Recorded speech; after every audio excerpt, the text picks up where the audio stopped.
सम्पूर्णमा स्वागतम। आजको क्लासमा हामीहरू क्लास 12 मा रहेको एकाउन्ट सब्जेक्टभित्र पर्ने final account of a company traditional मेथडको विषयमा छलफल गर्न गइरहेका छौँ। यहाँ चाहिँ हामीले के पढ्नुपर्छ त भन्दाखेरि ट्रेडिङ एकाउन्ट बनाउनु पर्ने हुन्छ, प्रॉफिट एन्ड लस एकाउन्ट बनाउनु पर्ने हुन्छ, त्यसरी नै पिएल एप्रोप्रिएसन र ब्यालेन्स सिट बनाउनु पर्ने हुन्छ। त्यो चारटै एकाउन्टको बारेमा कन्सेप्ट तथा त्यसको फर्मेटको विषयमा हामी छलफल गर्न गइरहेका छौँ। मैले यहाँ केही कुराहरू लिएको छु। यहाँ जस्तै हेर्नु त final account of a company traditional method भनेको छ, ट्रेडिसनल परम्परागत विधि भनेर लेखेको छ डट कम्पनी। अनि सुरुमा हामी ट्रेडिङ एकाउन्ट बनाउँछौँ। यो ट्रेडिङ एकाउन्टमा चाहिँ कस्ता कुराहरू एडजस्ट हुन्छन् भन्दाखेरि फ्याक्ट्रीसँग सम्बन्धित कुराहरू जस्तै सेल्सका कुरा, पर्चेजका कुरा, ल्याउँदाखेरि लागेको भाडाहरूका कुराहरू एडजस्ट हुन्छन्। जस्तै यहाँ हेर्नु ल, जस्तै यहाँनिर यसको फर्मेट कस्तो हुन्छ भने डेबिट, क्रेडिट, पार्टिकुलर एमाउन्ट। यो एकाउन्टहरू त तपाईँले क्लास 11 मा पनि पढ्दै आउनुभएको हो। यो सजिलो पनि हुन्छ, पार्टिकुलर एमाउन्ट। अब हेर्नु है त, यहाँनिर टु ओपनिङ स्टक, सुरुमा उसले पहिले कम्पनी चलाउँदै गर्दाखेरि उब्रिएको अघिल्लो वर्षको सामानलाई यो वर्ष ओपनिङ भएर तान्छ। ओपनिङ स्टक दिएको हुन्छ, त्यसलाई हामी तान्छौँ। त्यसरी नै हेर्नु है त। अब के गर्छौँ त भन्दाखेरि पर्चेज, यो ओपनिङ स्टक अघिल्लो वर्ष उब्रिएको सामानले मात्रै त हामीलाई सञ्चालन गर्न, कम्पनी सञ्चालन गर्दै जाँदा त पुग्दैन। त्यस पछाडि हामी के गर्छौँ त भन्दा पर्चेज गर्छौँ। अनि पर्चेज गऱ्यौँ, यहाँनिर के दिएको छ पर्चेज रिटर्न छ। जस्तै पर्चेज गऱ्यौँ, हामीले चाहिँ त्यो ल्याएको सामान चाहिँ हामीलाई उपयुक्त भएन, हाम्रो कम्पनीमा सामान उत्पादन गर्न त्यो उपयुक्त भएन, अथवा कुनै बिग्रिएको रहेछ भने त्यसलाई पर्चेज रिटर्न, ल्याएको सामानलाई रिटर्न गरिदिन्छौँ, त्यसलाई हामी घटाउँछौँ। अनि यहाँ अर्को कुरा के आउन सक्छ भन्दा रिटर्न आउटवार्डको कुराहरू छ भने घटाउँछौँ। त्यसरी नै हेर्नु है त, पर्चेज गरेर ल्यायौँ। अब ल्याउँदाखेरि भाडा लाग्छ, यहीँ एडजस्ट गर्छौँ भाडाका कुराहरू, क्यारिज। अनि त्यसरी नै यो कस्टम ड्युटी भनेको भन्सार महसुल, यो भन्सार महसुलको कुराहरूलाई पनि यहाँ हामी डेबिटतिर एडजस्ट गर्दछौँ। त्यसरी नै वेजेज, ज्यालामा चाहिँ के भनेको हुन्छ कहिलेकाहीँ एडिसनलमा आउटस्ट्यान्डिङ वेजेज भनेर दिएको हुन्छ। वेजेजमाथि बट्टामा दिएको हुन्छ ट्रायल ब्यालेन्स दिएको हुन्छ हामीलाई क्वेसनमा, त्यहाँनिर वेजेज दिएको हुन्छ। अनि एडिसनलमा आउटस्ट्यान्डिङ वेजेज भनेर ड्यू भनेर टु बी पेड भनेर दियो भने हामी एड गर्छौँ। त्यसरी नै अब यतापट्टि भने मैले हेर्नु है त, क्रेडिटतिर के छ पार्टिकुलर एमाउन्ट, क्रेडिट साइड लेखा छ। अनि हेर्नु है त, सुरुमा सेल्स, अघि यतापट्टि पर्चेज आएको थियो, यतापट्टि सेल्स, क्रेडिटतिर सेल्समा सेल्स रिटर्न। जस्तै अघि पर्चेज रिटर्न घट्यो, जसरी नै यहाँ सेल्समा सेल्स रिटर्न घट्छ, त्यसरी नै रिटर्न इनवार्ड भन्ने कुरा घट्छ। अनि यहाँ के भन्छ, यहाँनिर प्रायः यति नै हो, दुईवटा कुराहरू भन्दा अरू केही आउँदैन। जस्तै क्लोजिङ स्टक छ, यहाँ तलतिर एडिजे भनेर लेखेको छ, एडिसनल इन्फर्मेसनमा दिएको क्लोजिङ स्टक यहाँ एडजस्ट हुन्छ। हामीले प्रायः दुई ठाउँ गर्नुपर्ने हुन्छ, एक ठाउँ यहाँनिर हुन्छ ट्रेडिङमा अनि ब्यालेन्स सिटमा हुन्छ। जस्तै कहिलेकाहीँ हामीलाई माथि ट्रायल ब्यालेन्समै क्लोजिङ स्टक दियो भने चाहिँ त्यो एक ठाउँ मात्रै एन्ट्री हुने, त्यो कुरा चाहिँ कहाँ जान्छ त भन्दाखेरि ब्यालेन्स सिटमा लगेर हाल्नुपर्ने हुन्छ। तपाईँले अहिले के बुझ्ने भन्दाखेरि यो एडिसनलमा दिएको क्लोजिङ स्टक ट्रेडिङ एकाउन्टको क्रेडिट साइडमा आउँदो रहेछ। अब जस्तै हामी के गर्छौँ त भन्दाखेरि यहाँनिर एमाउन्ट, यहाँ पनि एमाउन्ट छ नि त, यो दुईवटा एमाउन्टमध्ये दुईवटा एमाउन्ट जोड्छौँ। अनि जतापट्टि बढी छ, जस्तै यो तिनवटा जोडेर यहाँ राख्दाखेरि यतापट्टि बढी छ भने यतापट्टि राख्छौँ र दुईपट्टि नै बराबर लेख्छौँ। जस्तै यहाँनिर जोड्दाखेरि 1 लाख भयो, यतापट्टि चाहिँ 50,000 मात्रै भयो भने यतापट्टि जोडेको एमाउन्ट 1 लाख छ नि, 1 लाख चाहिँ यतापट्टि राख्यौँ। अनि 1 लाख फेरि यतापट्टि पनि राख्छौँ। अनि के गर्छौँ त भन्दाखेरि अब क्रेडिट साइडमा धेर थियो र डेबिट साइडमा एडजस्ट गर्नु पर्यो। जस्तै यहाँ त अब 50,000 मात्रै छ, यहाँ 50,000 थप्नु पर्ने थियो। जस्तै यतापट्टि पुगेन भने हामी ग्रस प्रफिट लेख्छौँ, सिडी क्यारिङ डाउन हो। यतापट्टि अब डेबिटतिर धेर भयो, जस्तै यतापट्टि 1 लाख भयो, यतापट्टि 50,000 एडजस्ट गर्नु पर्ने, ग्रस लस लेख्छौँ। क्रेडिटतिर लेख्दाखेरि ग्रस लस, डेबिटतिर लेख्दा ग्रस प्रफिट। यसरी ट्रेडिङ एकाउन्टको यति नै हो, योभन्दा बढी केही प्रायः आउँदैन पनि कुराहरू, यति नै हो। यो फ्याक्ट्रीले हेर्ने हिसाब रहेछ। अब जस्तै तलतिर हेर्नु है त, यही ए भन्ने एउटा कम्पनी थियो हामीसँग, यो कम्पनीको प्रफिट एन्ड लस एकाउन्टको विषयमा हामी छलफल गरौँ। जस्तै हेर्नु है त, यो मैले लेखेको छ dot company profit and loss account for the year ended. यो 1 इयर्सको फेरिमा रहेर हिसाब गरिन्छ यसको हो। अब हेर्नु है त, यो पनि क्लास 11 मा तपाईँहरूले अलिअलि पढ्नु पनि भएको हो। Dot company profit and loss account for the year ended छ। अब जस्तै डेबिट, क्रेडिट, पार्टिकुलर एमाउन्ट। अब हेर्नु है त, यहाँनिर सुरुमा के छ त भन्दाखेरि ग्रस लस लेखा छ नि। यो ग्रस लस चाहिँ के देखाउँछ भन्दाखेरि यहाँ माथि हेर्नु त, अघि ट्रेडिङ एकाउन्ट गर्दाखेरि हामीले यहाँनिर यतापट्टि नपुग्दा ग्रस लस लेख्ने, यतापट्टि नपुग्दा ग्रस प्रफिट लेख्ने भनेको थियो कि थिएन। जस्तै यो माथि ट्रेडिङको डेबिटतिर भएकोलाई प्रफिट एन्ड लस एकाउन्ट गर्दाखेरि क्रेडिटतिर लान्छौँ, क्रेडिटतिर भएकोलाई डेबिटतिर ल्याउँछौँ। जस्तै डेबिटतिर के थियो ग्रस प्रफिट थियो, यसलाई हामीले क्रेडिटतिर लान्छौँ। अनि यहाँ के थियो त ग्रस लस छ नि, यसलाई डेबिटतिर ल्याउँछौँ। हेर्नु यहाँ ल्यायौँ। अब हेर्नु है त, गऱ्यौँ। अब हेर्नु है त, यो प्रफिट एन्ड लस एकाउन्टमा चाहिँ डेबिटतिर सबै खर्च एक्सपेन्सेसका कुराहरू जान्छ भने यता क्रेडिटतिर चाहिँ इन्कमका कुराहरू सम्पूर्ण एडजस्ट हुन्छन्। जस्तै हेर्नु, यो डेबिटतिर खर्च एक्सपेन्सेस के छ त कम्पनीको, त्यो कुरा सबै एडजस्ट गरिन्छ यतापट्टि भने क्रेडिटतिर चाहिँ के हुँदो रहेछ इन्कमका कुराहरू एडजस्ट गरिँदो रहेछ। जस्तै हेर्नु ल, पार्टिकुलर एमाउन्ट CRDR भइहाल्यो हो। अनि सुरुमा ग्रस लस माथि ट्रेडिङबाट आएको रहेछ। त्यसरी नै हेर्नु है त सेलरी छ नि, सेलरी अफिसको खर्च हो, अफिससँग सम्बन्धित कुराहरू यो जान्छ यहाँ प्रफिट एन्ड लस एकाउन्टमा। सेलरी अफिसको खर्च हो। अनि यहाँ तलतिर O/S हो, /S हो, OLS होइन, O/S भनेको चाहिँ आउटस्ट्यान्डिङ लेखेको ल।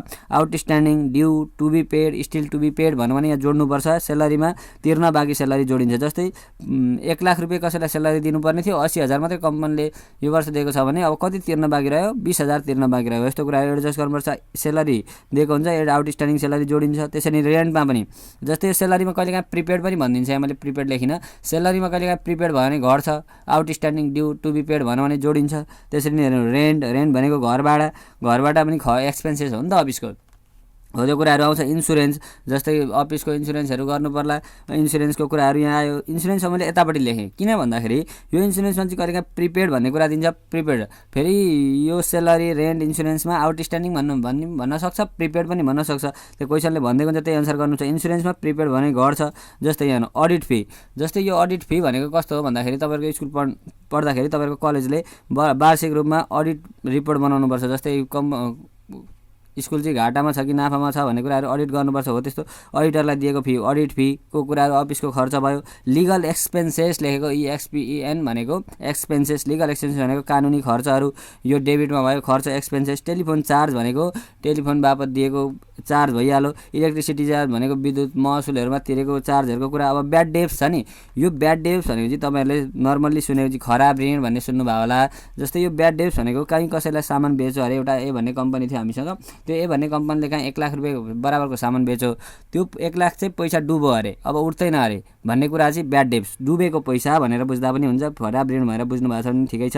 अब हेर्नु है त यो चाहिँ के हो त, अब यहाँ ब्याड डेब्ट्सको कुरा खराब डुबेको पैसा रहेछ। अब यहाँ प्रोभिजन फर ब्याड डेब्ट्स छ नि, यो प्रोभिजन फर ब्याड डेब्ट्स भनेको चाहिँ जस्तै कसैलाई हामीले 1 लाखको सामान बेच्यौँ, 1 लाखको सामान त्यो उठ्दैन कि केही कदम डुब्छ कि भनेर गरिएको व्यवस्था चाहिँ यो प्रोभिजन फर ब्याड डेब्ट्सको कुराहरू, यो पनि एक्सपेन्सेसै हो, त्यही भएर हामीले डेबिटतिर राख्यौँ। अब हेर्नु है त इन्ट्रेस्ट अन लोन छ नि, interest on loan, interest on debenture. Loan भनेको त ऋणमा ब्याज तिर्नुपर्छ नि त, जस्तै कहीँबाट लोन लिएको छ भने त हामीले ब्याज तिर्नुपर्छ, त्यस्ता कुराहरू यहाँ आउँछन्। त्यसरी नै हेर्नु है त डिस्काउन्ट एलाउन्ट छुट दिएका कुराहरू यहाँ डेबिटमा आउँछ, एक्सपेन्सेस हो। लस बाई फायर, आग लागिबाट नष्ट भएका सामानको कुराहरू खर्च हो, त्यही भएर डेबिटमा आउँछ। Depreciation on fix asset, depreciation building हो, यस्तो कुराहरू आयो। डिप्रिसिएसनको कुरा आयो भने डेबिटतिर लेख्नुपर्छ, किनभने डिप्रिसिएसन भनेको खर्च हो। किनभने 2,50,000मा एउटा बसन्ती बाइक किन्यो भने अर्को वर्ष त्यो 2,50,000मै बेच्न सकिन्छ त, सेल्स गर्न सकिँदैन नि त।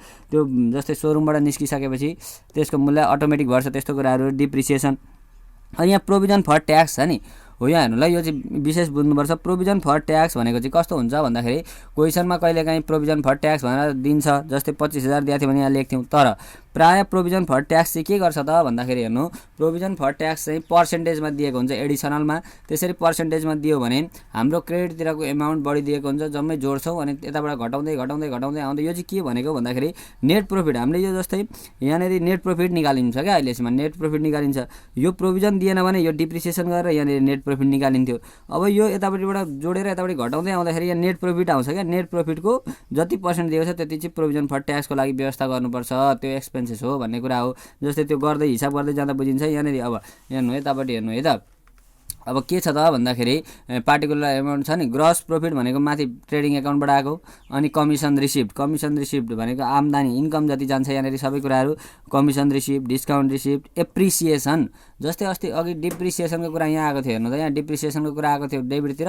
अब यतापट्टि एप्रिसिएसन, जस्तै ल्यान्डको मूल्य एप्रिसिएसन भनौँ भने त्यो मूल्य जग्गाको मूल्य चाहिँ बढ्यो है भन्ने कुरा एप्रिसिएसनको कुरा भयो। अब ब्याड डेब्ट्स छ नि, ब्याड डेब्ट्स भनेको ब्याड डेब्ट्स रिकभर्ड भनेको जस्तै अघि 1 लाख रुपियाँ जुन पैसाको कुरा गर्दै थियौँ हामी, 1 लाख रुपियाँ पैसा चाहिँ डुब्यो भनेर ब्याड डेब्ट्स भन्दै थियौँ नि, त्यो चाहिँ रिकभर्ड भयो अरे, उठो भने इन्कम भयो। त्यही भएर यो चाहिँ के भयो त भन्दाखेरि इन्कम क्रेडिट साइडमा गयो। अनि अघि जस्तै हामी डेबिट क्रेडिटतिरको सबै जोड्छौँ हो, अनि यहाँ तल टोटलमा लेख्छौँ। अब हेर्नु है त यतापट्टि बढी भयो, सपोज मानौँ क्रेडिटतिर बढी भयो भने डेबिटतिरको सम्पूर्ण एक्सपेन्सेसहरूलाई घटाउँछौँ। यी सबै कुराहरूलाई घटाउँदै जाँदाखेरि यहाँनिर आयो अरे ल 1 लाख यतापट्टि आयो, यतापट्टि चाहिँ 20,000 आयो अरे, लास्टमा 20,000 पुगेको थिएन अरे, यहाँ 20,000 एडजस्ट गर्नु पऱ्यो भने नेट प्रफिट लेखिन्छ। यतापट्टि पुगेन, डेबिटतिर पुगेन भने नेट प्रफिट। अब जस्तै डेबिटमा बढी भयो अनि क्रेडिटतिर एडजस्ट गर्नु पऱ्यो भने नेट लस लेखिन्छ हो। अब हेर्नु, अब हामीले जस्तै 4टा एकाउन्ट पढ्नुपर्ने, अघि ट्रेडिङको पढ्यौँ, हो। अघि ट्रेडिङ एकाउन्ट पढ्यौँ, अहिले प्रफिट एन्ड लस एकाउन्ट पढ्यौँ। अब के गर्छौँ त को विषयमा छलफल गऱ्यौँ। अब के गर्छौँ त भन्दाखेरि हामी पिएल एप्रोप्रिएसनको कुरा गर्छौँ। अब जस्तै ट्रेडिङ चाहिँ फ्याक्ट्रीसँग सम्बन्धित कुरा हुने भयो, अफिस प्रफिट एन्ड लस चाहिँ अफिससँग सम्बन्धित कुरा भयो भनेपछि यो पिएल एप्रोप्रिएसन भनेको चाहिँ कस्तो हो त भन्दाखेरि dot company profit and loss appropriation account for the year ended छ नि, यो चाहिँ फर्मेट एउटा हो, डेबिट पार्टिकुलर एमाउन्ट क्रेडिट हो। यो चाहिँ कुनै पनि एउटा कम्पनी जस्तै फ्याक्ट्रीका कुराहरू सञ्चालन गर्ने कुराहरू, पर्चेस सेल्सका कुराहरू भयो, अनि अफिसमा भएका खर्चहरू पनि हामीले हेऱ्यौँ। अब कम्पनीलाई नाफा हुनसक्छ, नाफाका कुराहरू, अनि कोषका कुराहरू, फन्डका कुराहरू, डिभिडेन्ड दिने कुराहरू चाहिँ यहाँनिर एडजस्ट हुन्छन्।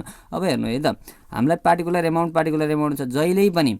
यहाँ हेर्नु यो क्रेडिटपट्टि प्रायः केही पनि कुरा त्यति धेरै आउँदैन, यति नै हो आउने। बाई ब्यालेन्स बिडी भनेको छ नि, यो कहाँदेखि आउँछ भन्दाखेरि क्वेसनमा हामीलाई दिएको हुन्छ प्रफिट एन्ड लस एकाउन्ट भनेर दिएको हुन्छ, अघिल्लो वर्षको profit, retain earning, opening stock of retain earning भनेर दिएको हुन्छ कहिलेकाहीँ, त्यो कुरालाई तान्ने हो। त्यसरी नै के भनिदिन्छ भन्दाखेरि पिएल एप्रोप्रिएसन भनेर दिएको छ भने त्यसलाई यहाँनिर तान्नुपर्छ। अनि त्यसरी नै हेर्नु है त, ब्यालेन्स बिडी यतापट्टि गरियो। अनि प्रोफिट फर द इयर छ नि, जस्तै अघि हामीले यहाँनिर हेर्नु त प्रफिट फर द इयर चाहिँ कसरी आउँछ त भन्दाखेरि अघि हामीले नेट प्रफिट निकालेको हुन्छ नि, अथवा नेट लस अथवा नेट प्रफिट निकालेको हुन्छ नि, यिनै कुराहरूलाई एडजस्ट गर्ने हो क्या। नेट प्रफिट भनेर लिएको छ नि, हो यो नेट प्रफिटलाई चाहिँ हामी यहाँनिर ल्याएर एडजस्ट गर्छौँ। प्रफिट फर द इयर भर्खरको प्रफिट भन्ने कुरा हो। अनि अब के गर्ने त भन्दाखेरि अब डेबिटतिर हेर्नु है त, पार्टिकुलर जेनरल रिजर्भ छ नि, यो जेनरल रिजर्भ एडिसनलमा दिएको, एडिजेको मात्र जान्छ। यो जेनरल रिजर्भ चाहिँ भनेर क्वेसनमा दियो भने माथि बट्टामा ट्रेडिसनलमा दिएको जेनरल रिजर्भ चाहिँ लाइबिलिटीमा जान्छ।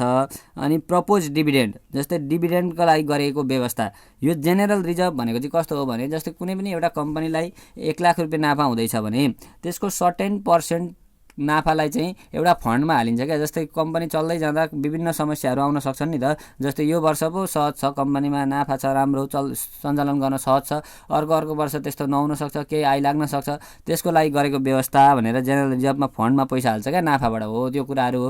अब प्रपोज डिभिडेन्ड भनेको जस्तै कम्पनीमा सेयर हाल्ने व्यक्तिलाई त नाफा भएपछि त डिभिडेन्ड त दिनु पर्यो, हो। डिभिडेन्ड दिएन भने त अर्को वर्षदेखि उनीहरूले सेयर बढाउँदैन, कम्पनीलाई ग्रोथ गर्न सक्दैनन्। त्यही भएर यो प्रपोज डिभिडेन्ड उहाँ त्यो सेयर जसले हालेको हुन्छ उसलाई दिनको लागि गरेको व्यवस्था। अनि अब अघि जस्तै हेर्नु है त, जतापट्टि बढी छ त्यो दुईपट्टि जोड्ने रफमा, अनि जतापट्टि बढी छ टोटलमा लेखिहाल्ने क्या, दुवैपट्टि बढी भएको एमाउन्टमा दुवैपट्टि लेख्ने।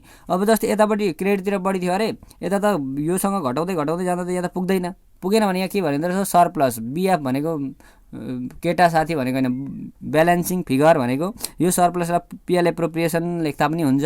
जस्तै अब यता डेबिटतिर धेर थियो अनि क्रेडिटतिर एडजस्ट गर्नु पऱ्यो भने डिफिसिट भन्ने कुरा आउँछ, ब्यालेन्सिङ फिगर हो।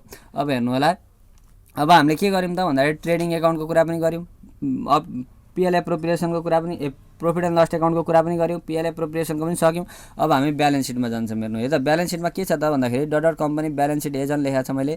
अनि अघि पार्टिकुलर एमाउन्ट हुन्थ्यो, अब ब्यालेन्स सिटमा त कस्तो हुन्छ भन्दाखेरि लाइबिलिटीको कुरा र एसेट्सको कुरा इक्वल आउनुपर्छ जहिले पनि, यो त तपाईँहरूलाई सबैलाई थाहा पनि छ होला।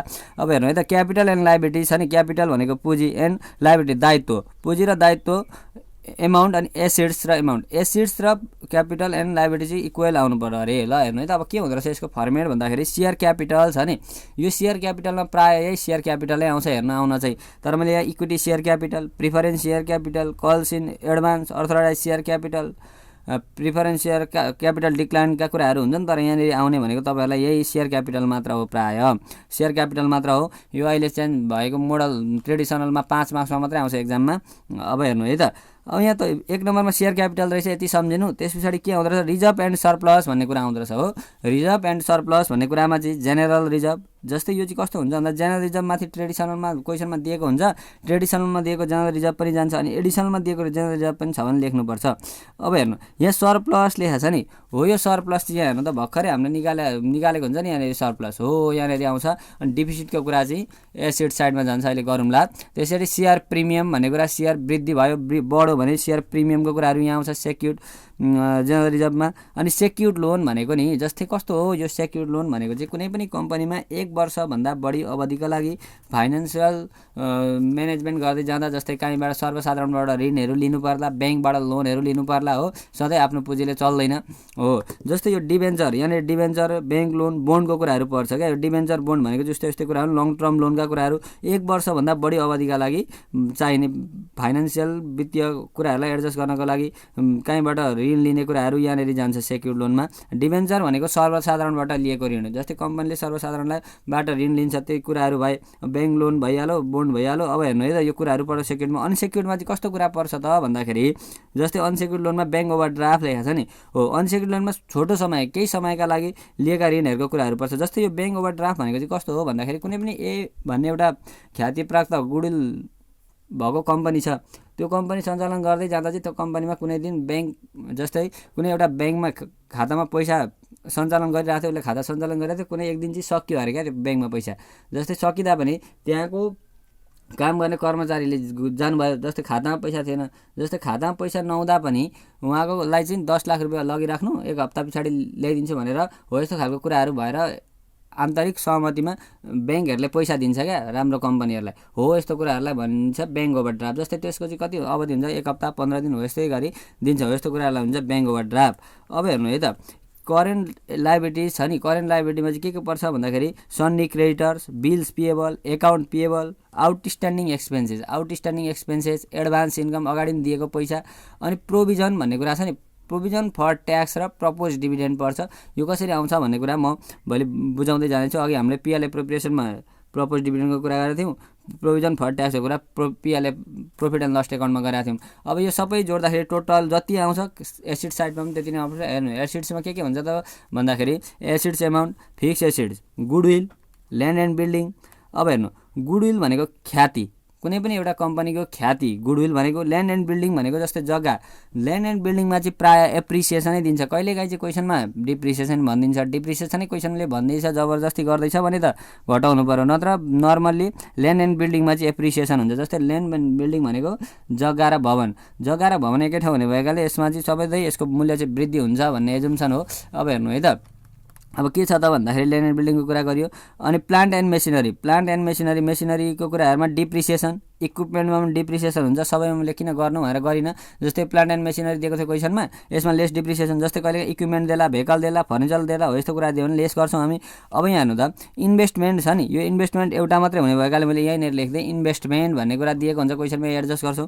अनि करेन्ट एसिड्स, लोन एन्ड एडभान्समा के पर्छ त भन्दाखेरि, यहाँनिर करेन्ट एसिड्स 1 वर्षभित्रमा चल्ने सम्पत्तिहरू पर्छ, जस्तै डेप्टर्स। अब डेप्टर्स यहाँनिर दिएको थियो, अनि ब्याड डेप्स पनि मैले लेस गरेको छु क्या। यो ब्याड डेप्स चाहिँ कस्तो भन्दाखेरि, कसैलाई सामान बेचेको थियौँ, जस्तै अघि हामी 1 लाखको सामानको कुरा गर्दैछौँ, 1 लाखको बराबरको सामान बेचेको थियौँ, त्यो ब्याड डेप्सका कुराहरू एडिसनलमा छ भने घटाउँछौँ, प्रोभिजन फर ब्याड डेप्सको कुरा छ भने यसमा घटाउँछौँ। यो डेप्टर्सबाट यो दुईवटा कुराहरू घटाइसकेपछि चाहिँ राख्छौँ। प्रायः डेप्टर्सै दिन्छ, घटाउने कुरा कहिलेकाहीँ मात्रै दिने हो। बिल्स रिसिएबल भनेको पनि डेप्टर्सै हो, एकाउन्ट रिसिएबल भनेको पनि डेप्टर्सै हो। अब cash at bank, cash in ह्यान्डका कुराहरू, प्रिपेड एक्सपेन्सेस, जस्तै अगाडि नै दिएको पैसा क्या। यो चाहिँ जस्तै 1 लाख दिनुपर्ने थियो कसैलाई सेलरी, 2 लाख दियो अरे, 1 लाख बढी दियो, हो यस्तो कुरा। प्रिपेड एक्सपेन्सेस, क्लोजिङ स्टक हो, यो क्लोजिङ स्टक छ नि, अघि हामीले माथि ट्रेडिङ एकाउन्ट गर्दा पनि क्रेडिट साइडमा क्लोजिङ स्टक राखेको थियौँ, यहाँ पनि राख्यौँ। किन भन्दाखेरि त्यो एडिसनलमा दिएको 2 ठाउँ जान्छ, नत्र यो ट्रायल ब्यालेन्समा दिएको मात्रै थियो भने त यो क्लोजिङ स्टक यहाँ आउँथ्यो सक्दैन। मिसलेनियस भनेको विविध। अब हेर्नु प्रिलिमिनरी एक्सपेन्सेस भनेको छ नि, यो प्रिलिमिनरी एक्सपेन्सेस पर्छ क्या यहाँ चाहिँ, जस्तै ब्रोकरेज चार्ज, अन्डरराइटिङ कमिसनहरूको कुराहरू पनि पर्छ यहाँनिर। प्रिलिमिनरी एक्सपेन्सेस भनेको जस्तै प्रिलिमिनरी एक्सपेन्सेस कुनै पनि एउटा कम्पनीमा चाहिँ यसको अब 2 महिना पछाडि अथवा कुनै समयमा चाहिँ 4 लाख रुपियाँ खर्च हुन्छ भन्ने अहिले थाहा छ, उसलाई निश्चित थाहा छ, हो त्यो कुराहरूलाई चाहिँ मिसलेनियस विविध खर्च भनेर विविध एसिड्स भनेर राखिराखेको हुन्छ क्या प्रिलिमिनरी एक्सपेन्सेस, हो यस्तो कुराहरू। अब डिफिसिट छ नि, यो डिफिसिट चाहिँ यहाँनिर जस्तै यहाँ क्रेडिटतिर पुगेको थिएन भने यो पिएल एप्रोप्रिएसनबाट आउँथ्यो, अनि यो डिफिसिटलाई यहाँ लेख्थ्यौँ। अनि यहाँनिर के पर्छ भन्दा discount on issue of share and debenture भन्ने कुरा पर्छ। यो फाइनल एकाउन्टको फर्मेट यसो हेर्दा लामो भए पनि हामीलाई एक्जाममा छोटो आउँछ, एक्जाममा 5 मार्क्स मात्रै आउने भएकाले कि ट्रेडिङ र पिएल, कि पिएल र पिएल एप्रोप्रिएसन, कि पिएल एप्रोप्रिएसन र ब्यालेन्स सिट आउँछ। यसमा त्यत्रो धेरै समस्या नमान्दा हुन्छ, एक्जाम 1-2वटा क्वेसन प्र्याक्टिस गर्दै गएपछि आउँछ। योभन्दा पछिल्लो क्लासहरूमा म हिसाबहरू पनि सिकाउने छु भन्दै आजको क्लासलाई यहीँ समाप्त गरेँ। यस च्यानलमा रहेका सम्पूर्ण क्लासहरू हेरी यस च्यानललाई सब्सक्राइब गरी नजिकै रहेको बेल आइकन दबाइदिनु होला। धन्यवाद।